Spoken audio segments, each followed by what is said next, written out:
ரெண்டுட்ஸ் நேயர்களுக்கு வணக்கம். இன்னும் பிரச்சனை முடியல சாமி. இன்னும் இருக்கு. பிரச்சனை இன்னும் ஏகப்பட்ட பிரச்சனைய இதுக்கப்புறம் தான் பார்க்க போறீங்க. நீயா நானா பார்த்துருவோமா? அப்படின்ற ரேஞ்சில தான் ஐயா ராமதாஸ் அவர்கள் வரிஞ்சு கட்டின்னு களத்துல இறங்கி இருக்கிறாரு. இதுக்கு தக்க பதிலடி கொடுக்கணும் அப்படின்ற ரேஞ்சில தான் அன்புமணி அவர்களும் என்ன பண்றாரு? இறங்கி இருக்கிறாரு. இவங்கள புரிஞ்சுக்கவே முடியல. ஒரே குழப்பமா இருக்கு. பாமக நிர்வாகிகள் எல்லாமே குழம்பி போய் நிக்கிறாங்க. என்னய்யா நீங்க பண்றீங்க? சின்னையாவும் பெரியாவும் என்ன சண்டை போட்டுக்கிறீங்க? எங்களுக்கு ஒண்ணும் புரியலையே. திடீர்னு சமாதானம் சொல்றீங்க, திடீர்னு சண்டை போட்டுக்கிறீங்க, திடீர்னு எல்லாம் ஒரு முடிவுக்கு வரோன்றீங்க, அப்புறம் பார்த்தா அது கமா போட்டு ஸ்டார்ட் பண்றீங்க. எங்களால ஒண்ணும் புரிஞ்சுக்க முடியல. நாங்கலாம் என்ன பண்றது? அப்படின்னு சொல்லிட்டு பாமக நிர்வாகிகளுக்கு ஒரு கேள்விக்குறியா இருந்தாலும் வன்னியர் இன மக்களுக்கு ஒரு கேள்விக்குறியாவே பாமக இருக்குது அப்படின்றது தான் நிதர்சனமான உண்மையா இருக்கு. என்னன்னா, ஆனா உண்மையிலே பாத்தீங்கன்னா ஐயா வயசான காலத்துல ரொம்ப எப்படி சொல்றது, ரொம்ப அவர் மன கசந்து, அதாவது மனம் உடைஞ்சு என்ன பண்ணியிருக்காரு, பேசியிருக்காரு. அதாவது நீயா நானா பார்த்து நானே அன்புமணிக்கு அவர்களுக்கு பதவி தரேன்னு சொன்னேன். அதாவது மாநாட்டுக்கு முன்னாடி என்ன சொன்னேன் அப்படின்னு பாத்தீங்கன்னா, உனக்கு நானே தலைவர் பதவி தரேன், அதனால மாநாட்டுல வச்சே நான் உனக்கு தரேன் அப்படின்னு சொல்லிட்டு ஐயா ராமதாஸ் அவர்கள் சொல்லியிருக்கிறார். இதுக்காக தூது விடுறதுக்காக ஜி.கே. மணி போன்றவர்கள் என்ன பண்ணிருக்காங்க, அன்புமணியை போய் பார்த்துட்டு பேசிட்டு வாங்க அப்படின்னு சொல்லும்போது அன்புமணியை தொடர்பு கொண்டு பேசும்போது நேர்ல எல்லாம் வர வேணாம், போன்லயே பேசுங்க, என்ன ஒரு விஷயம் போன்ல பேசும் போது இவங்க சொல்லியிருக்காங்க, இல்ல யார் நேர்ல பேசுறோம் அப்படின்னு. இல்ல நீங்க வீட்டுக்கெல்லாம் வர தேவையில்ல, எது இருந்தாலும் என்ன பண்ணுங்க போன்லயே பேசுங்க அப்படின்னு சொல்லும் போது இவங்கள போன்ல விஷயத்த சொல்லியிருக்காங்க. இது மாதிரி ஐயா இது மாதிரி சொல்லியிருக்கிறாரு, நீங்க கொஞ்சம் இறங்கி வாங்க அப்படின்னு சொல்லும்போது அவரெல்லாம் நம்ப முடியாதுங்க. அவர் இன்னைக்கு ஒரு பேச்சு பேசுவார், நாளைக்கு ஒரு பேச்சு பேசுவாரு, அவரெல்லாம் நம்புற மாதிரி எல்லாம் இல்ல, எது இருந்தாலும் எழுதி கொடுக்க சொல்லுங்க அப்படின்னு சொன்ன உடனேயும் ஐயாக்கு இந்த விஷயம் போயிருக்கு. அன்புமணி அவர்கள் உங்களை நம்ப மாட்டாராம், அதனால எழுதி கொடுக்க சொல்றாரு அப்படின்னு சொல்லி இருக்கிறாங்க. தூது விட்ட ஆட்கள் சொல்லி இருக்கிறாங்க. உடனே ஐயா என்ன பண்ணிருக்காரு, அது எப்படி என்னையே நம்பாம இருப்பேன், என் பையன் தானே, அப்பாவை எப்படி நம்பாம இருக்க முடியும், நான் ஒரு கட்சி நிறுவனம், என்ன நம்பாம எப்படி இருக்க முடியும் அப்படின்னு சொல்லிட்டு ரொம்ப அவருக்குள்ள இருக்கிற கோவத்தை பொங்கி எழ வச்சு நீயா நானா பாத்துருவோம் வா அப்படின்னு சொல்லிட்டு இப்ப என்ன முடிவு எடுத்திருக்கிறார் அப்படின்னு பாத்தீங்கன்னா, ஒரு வருஷத்துக்கு நான் தான் தலைவர் பதவியில இருப்பேன், ஒரு சில வருஷத்துக்கு அப்புறம் நானே அன்புமணி அவர்களுக்கு தலைவர் என்ற பதவியை மணிமுடி சூட்டுறேன், ஆனா அது வரைக்கும் 2026 தேர்தல் முடிகிற வரைக்கும் நான் தான் தலைவர் பதவியில இருக்கிறேன், இருப்பேன் அப்படின்றத அழுத்தம் திருத்தமா சொல்லியிருக்கிறார். இப்ப இங்கதான் பிரச்சனையே ஆரம்பிக்க போது. வழக்கறிஞர் சமூக நீதி பேரவை பாலு என்ன பண்ணாரு, அதிரடியா நீக்கம் பண்ணார். உடனே சிறப்பு பொதுக்குழுத்தை கூட்டி என்ன பண்ணாரு, பாலுவை அவரே அதே பதவியில நீடிக்கிறாரு, அது வழக்கறிஞர்கள் சமூகநீதி பேரவை தலைவராகவே நீடிக்கிறாரு, புறகாவலரா பாத்தீங்கன்னா அன்புமணி நீடிக்கிறாரு அப்படின்னு சொல்லிட்டு அந்த சமூக நீதி பேரவை இருக்குல்ல, அதோடைய செயற்குழு, சிறப்பு செயற்குழு என்ன பண்ணிருக்கு, அதிகாரம் கொடுத்திருக்கு. சோ இந்த விவகாரம் பாத்தீங்கன்னா இவரு ஒரு விஷயத்தை எடுக்கிறாருன்னா அதுக்கு எதிர்மாறா அன்புமணி அவர்கள் விஷயத்தை எடுக்கிறாரு. இப்போ அதிரடியா கூட்டி, ஆனா உண்மையிலேயே நிறைய விஷயம் ஐயா அன்புமணி அவர்கள் ஐயாவுக்கு இந்த அளவுக்கு துரோகம் பண்ணியிருக்கிறாரா அப்படின்றத ஐயா வாயில சொல்லும் போதுதான் நம்மளுக்கு எல்லாம் என்ன பண்ணுது, வெளிப்படுது. ஏன்னா பெண்கள், எங்க வீட்டு பெண்கள்லாம் பாத்தீங்கன்னா அரசியலுக்கு வர வேண்டாம் அப்படின்னு நான் சொன்னேன். நான் சொல்லிட்டு இருக்கும் பொழுதே அன்புமணி அவர்கள் தன்னுடைய மனைவியை என்ன பண்ணாரு, தருமபுரி தொகுதியில நிக்க வச்சு அரசியல்ல கொண்டு வந்தாரு. இப்போ என் பேத்திகள் எல்லாம் என்ன பண்றாரு, கொண்டு வராரு. அது எனக்கு ரொம்ப மனசு கஷ்டமா இருக்குது அப்படின்றத ஐயா ராமதாஸ் அவர்கள் என்ன பண்றாரு, நான் தழுக்க தழுக்க என்ன பண்றாரு, பேசிட்டு இருக்கிறாரு. ஏன்னா என்னதான் இருந்தாலும் ஐயாவுக்கு அந்த உள்ளுணர்வுன்னு ஒண்ணு இருக்குல்ல, அது அந்த கஷ்டம் கொடுத்துட்டாங்க.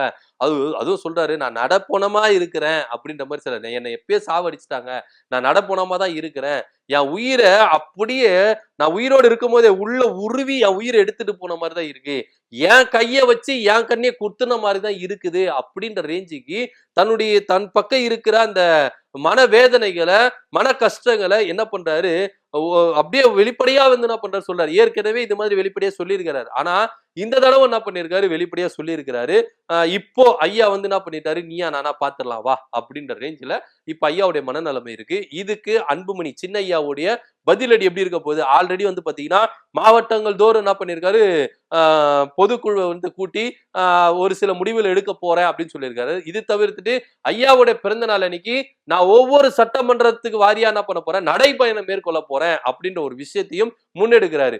என்னதான் நடக்குது பாமகல அப்படின்னு சொல்லிட்டு எல்லாமே ஒரு முடிவுக்கு வரும், எல்லாமே ஒரு முடிவுக்கு வந்து சுமூகமான ஒரு முடிவெடுத்து சமாதான புறாவை பறக்க விடுவாங்க அப்படின்னு பார்த்தா புறாவை என்ன பண்றாங்க கூண்டுக்குள்ளேயே போட்டு அடைச்சிட்டு இல்ல இப்ப டைம் இல்ல, சமாதான புறாவை பறக்க வைக்கிறதுக்கு இப்ப டைம் இல்ல, அது கூண்டுக்குள்ளேயே இருக்கட்டும், இன்னும் பேசி தீர்க்க வேண்டிய பஞ்சாயத்து எல்லாம் இருக்குது அப்படின்னு சொல்லிட்டு இப்ப திரும்பவும் என்ன பண்றாங்க, ஐயா அவர்கள் என்ன பண்றாரு, பிரஸ் மீட்டை கொடுத்து தன் பக்கம் இருக்கிற மனவேதனைகள் குமுறல்கள் எல்லாத்தையும் என்ன பண்றாரு கொட்டி தீக்குறாரு.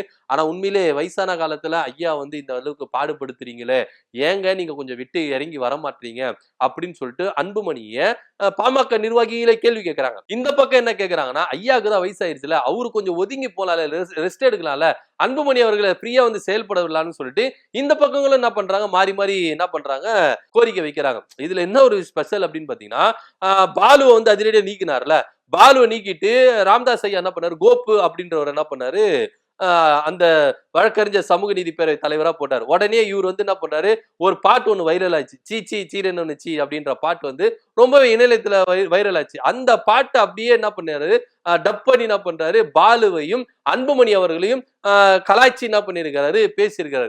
இந்த பாட்டு வந்து ரொம்ப வைரலா இருந்தது. நேற்று தினத்தெல்லாம் பாத்தீங்கன்னா சமூக வலைதளம் ரொம்ப வைரலா இருந்தது. ஆனா இருந்தாலும் இந்த கோப் அவர்களுக்கு குசும்பு தாங்க அப்படின்ற மாதிரி தான் இருந்தது. ஆனா அதிரடியா உடனே வந்து அன்புமணி அவர்கள் என்ன பண்ணாரு, இல்ல பாலு வந்து அதே பதவியில தான் நீடிக்கிறாரு, அவர் வந்து யாரும் தூக்கல அப்படின்றத உடனே என்ன பண்ணாரு கொடுத்தாரு. சோ ரெண்டு பேரும் மாறி மாறி என்ன பண்றாங்க, நிர்வாகிகளை நீக்கிறதும் நிர்வாகிகளை சேர்க்கிறதும் அப்படின்ற ஒரு விளையாட்டு இருக்காங்க. இந்த விளையாட்டுல பாமக நிர்வாகிகள் தான் தலை உருளத கண்டி இவங்க ரெண்டு பேரும் வந்து என்ன பண்றாங்க, ஜாலியா தான் இருக்கிறாங்க அப்படின்ற மாதிரி தான் வெளியில இருந்து பாக்குற நம்மளுக்கும் அப்படி தெரியுது.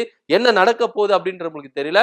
பாமக இப்படியே போயிருந்ததுன்னா எந்த நிலைமையில இருக்கும் அப்படின்னு நம்மளுக்கு தெரியல. ஆனா ஒரே ஒரு விஷயம் தான், ஐயா அவர்கள் இந்த அளவுக்கு வந்து எல்லாமே சமாதானத்துக்கு முடிவுக்கு வரேன் அப்படின்னு சொல்லிட்டு இப்ப திரும்பவும் என்ன பண்றாரு, பழைய குருடி கதவை திரடி அப்படின்ற மாதிரி இப்ப திரும்பவும் பிரச்சனைகள் மேல பிரச்சனை வலுத்துட்டு போகுதுன்னா ஐயாவுக்கு இருக்கிற ஒரே ஒரு கேள்வி என்ன அப்படி இருக்கும் அப்படின்னு நம்ம யூகிக்க முடியுது. என்னன்னா ஒரு பாஜக கூட கூட்டணியில போறதுல விரும்பவே இல்லை அப்படின்னு சொல்லிட்டு. இன்னொரு விஷயம் என்னன்னா, ஐயா தரப்புல இருந்து வருகிற மெசேஜ் என்னன்னா, ஐயா அவர்கள் விஜய் கூட அவர்களை பேச்சுவார்த்தை நடத்தி கூட்டணி வைக்கணும் அப்படின்னு சொல்லிட்டு சொன்னதாகவும், இதற்கு அன்புமணி விஜய தலைமையேற்று நான் போகணுமா அப்படின்ற ஒரு ரேஞ்சில தான் நான் வந்து நான் பண்றேன், நான் ஒத்துக்க மாட்டேன், ஏன்னா பாஜக வேண்டவே வேண்டாம் அப்படின்னு சொல்லிட்டு ஐயா சொன்னதாகவும், திமுக பக்கம் போக முடியாது, அதிமுக பக்கம் முடியாது, அப்போ விஜய வச்சு நம்ம என்ன பண்ணலாம், கட்சியை நம்ம என்ன பண்ணலாம், வளர்ச்சிக்கு கொண்டு வந்துடலாம், அதனால விஜய் கூட கூட்டணிக்கு போலாம், ஏன்னா விஜய் ஆட்சியிலும் அதிகாரத்திலும் பங்குன்றாரு, நமக்கு மாநில அந்தஸ்து வந்து இறங்கிருச்சு, அதனால நம்ம கட்சியை வளர்ச்சி பாதை கொண்டு போனோம், ஓட் பேங்க நம்ம என்ன பண்ணோம் கொண்டு வரணும், அதனால விஜய கூட்டணி சேர்த்துக்கிட்டு நம்ம என்ன பண்ணலாம், 2026 சட்டமன்ற தேர்தலில் களம் காணலாம், அதனால விஜய் கூட கூட்டணி வைங்க அப்படின்னு சொல்லிட்டு ஐயா அவர்கள் அன்புமணி கிட்ட சொன்னதாகவும், அன்புமணி அவர்கள் முழுக்க இதுக்கு வந்து ஒத்துக்கவே இல்லையா, பாஜக கூட தான் கூட்டணி, ஏன்னா பாஜக கூட்டணியிலிருந்து வெளியே வந்துட்டா அன்புமணியுடைய கதி என்னவா இருக்குன்னு சொல்லிட்டு ஐயா அவர்களுக்கு தெரியாம இருக்கலாம், ஆனா சௌமியா அன்புமணிக்கும் அன்புமணி அவர்களுக்கும் நல்லாவே தெரியும். சோ அந்த அடிப்படையில தான் விஜய் அவர்கள் வேண்டவே வேண்டாம் அப்படின்னு சொல்றாரு. அதுவும் இல்லாம விஜய் இன்னைக்கு கட்சி ஆரம்பிச்சவரு, நான் எவ்வளவு வருஷம் எக்ஸ்பீரியன்ஸ், நான் போய் அவர் வீட்டு வாசல்ல நிக்கணுமா, அதெல்லாம் நிக்க முடியாது அப்படின்ற மாதிரி சொல்லியிருக்கிறாரு. சோ இதுதான் இன்னும் சேர முடியாம இருக்கிறதுக்கு ஒரு பிரச்சனையா இருக்கும் அப்படின்னு சொல்லிட்டு ஐயா ராமதாஸ் அவர்கள் தரப்புல இருந்தும் சொல்லப்படுது.